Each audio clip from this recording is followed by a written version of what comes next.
Saturday coverage of the MUNOFS 4 conference at Overseas Family School, Singapore. Sam, you know that each of these conferences are preceded by an extravagant opening ceremony? Yes, and here it has been made splendid by the OFS group performance. Shall we check it out?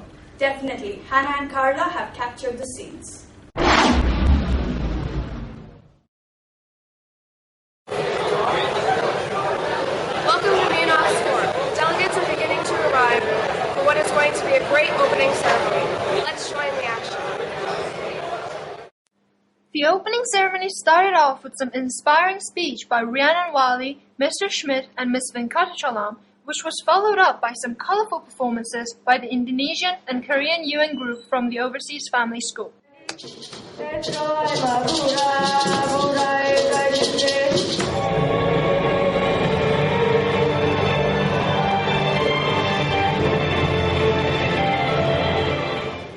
We asked some delegates on their opinion on the opening ceremony. I would now like to introduce. I guess the most interesting one for myself was the Indonesian performance, the Indonesian dance, because I'm actually an Indonesian, and I was really proud that you guys actually put up such a performance. Yeah, I think the Korean dance was really awesome because this is my first time to saw that. Yeah, actually something struck a chord in me when the speaker actually talked about managing the differences between our views. Really good things that we have to work together. We're not like fighting each other. We have to merge and really. This has been Carla and Hannah. Back to the studio. Thanks, Hannah and Carla. That was a splendid show. This year's keynote speaker is the UN Women Organization's representative here in Singapore, Ms. Mrinalini Venkatachalam. Our reporters, Bronte and Michelangelo, interviewed her after the opening ceremony. Let's hear what she had to say. Hi, my name is Bronte and I'm reporting to you from the MUNOFS 4 conference at Overseas Family School. I'm here with our keynote speaker, Ms. Mrinalini Venkatachalam. Ms. Venkatachalam, how does it feel to be opening an event like this? I was very excited to have been invited here today to speak at this event. I'm really impressed by the turnout and by the number of overseas students present here today.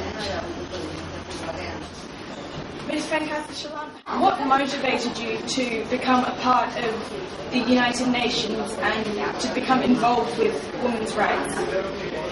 When I was in school, I encountered a lot of instances of violence against women, injustice against women, and this inspired me to get to know more, which in turn inspired me to do my master's in human rights. And women's rights was my obvious choice, and the UN was the obvious choice in Singapore because to do their bit in doing something about it. Coming up with policies, thinking it through, encourages more private thinking, gives more people to developing causes, and moving activities will probably solve the life. Thank you, it's been such an honor to have you here today. This has been Bronte and Michelangelo. Thanks. Back to the studio. Thank you, Bronte and Michelangelo. That was some insightful information. All the delegates have spent the past few weeks preparing for this conference, be it researching their topic, choosing formal dress wear, or forming their resolutions. Footprint TV reporters Nikita and Shrishti looked into the results of this preparation. Hi, this is Shrishti. I have Nikita here with me on the camera. For this year's MUNOFS, we are going to interview delegates, performers, and chairs to see how they think that the preparations has paid off for this exciting event. There weren't that many issues. It was pretty well organized, I think. Most of the issues have just come up today. We've had some shortages in notepaper, some shortages in placards, some issues with admin, but other than that, the delegates and the chair and the student officers have all been wonderful. Well, I encountered the problem of the resolution because it is very kind of complicated because there are some certain words you have to use. It's a bit bad because I did some mistakes, like for my opening speech.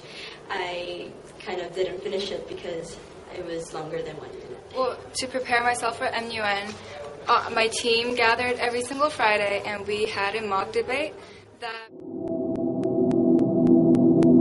I've been going to weekly meetings for preparation ever since March. I've been coordinating all of the student officer training, new delegate training. My work definitely paid off because I'm doing really good so far, and I'm also the main submitter of the resolution that me and my delegates were working on. So I'd say it's been pretty successful so far.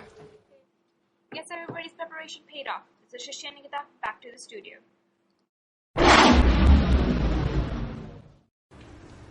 Thanks, Nikita and Shristi. It looks like all the delegates' hard work is finally paying off. Ivan, do you know why this conference is such a big success? Yes, it's because of all the student officers and members of the admin team. Hyunsuk, Jaeyoon, and Amay are exploring the stories behind the people who are responsible for making this conference run as smoothly as possible. Hello, my name is Jaeyoon Cho, and I'll be reporting the student officers who have an important role during the MUNOFS conference. What do student officers do? Well, the role of a student officer is really to facilitate the debate. So, for example, we ensure that the procedures and rules are enforced, we make sure debate is ordered, and we generally maintain order during debate. Certainly, although I would say it's very, very different from being a delegate. You definitely, because as a delegate, while your opinions count, as a chair, what you think on the issue is not important. It's whether the issue is debated successfully is what is important.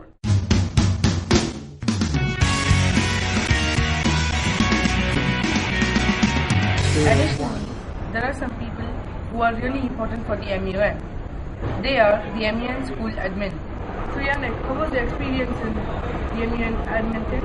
Well, until now, it's been great. I'm enjoying it a lot. It's fun, like we have to pass around notes and make sure everything runs smoothly. So did you do any mistakes or anything like that? There? Well, I've passed around a few notes to the wrong people, so that was embarrassing.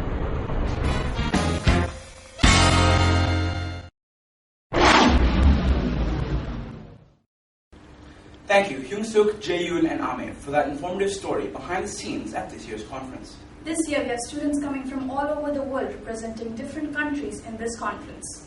Reporters Sumin and Carla looked into how the delegates work with each other in order to form resolutions for the problems that face the world.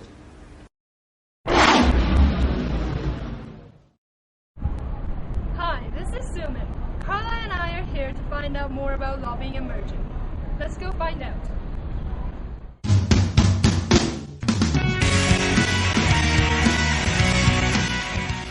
Delegates are busy at work on lobbying and merging. We asked some delegates on difficulties and interesting moments during the lobbying and merging session. There were a lot of conflicts. Some countries, which I cannot comprehend, wanted to surrender their national sovereignty and let organizations check up on their government. The delegate of Angola thought that was an unacceptable violence of national sovereignty and chose to leave that resolution. The fact that we're all different nationalities from different countries, we're also multicultural here. It's interesting how we're all putting our ideas together to work well. I haven't found anybody on my side lobbying and merging today, although South Africa did approach me and asked about the resolution, and I thought she would be on my side, but she's not.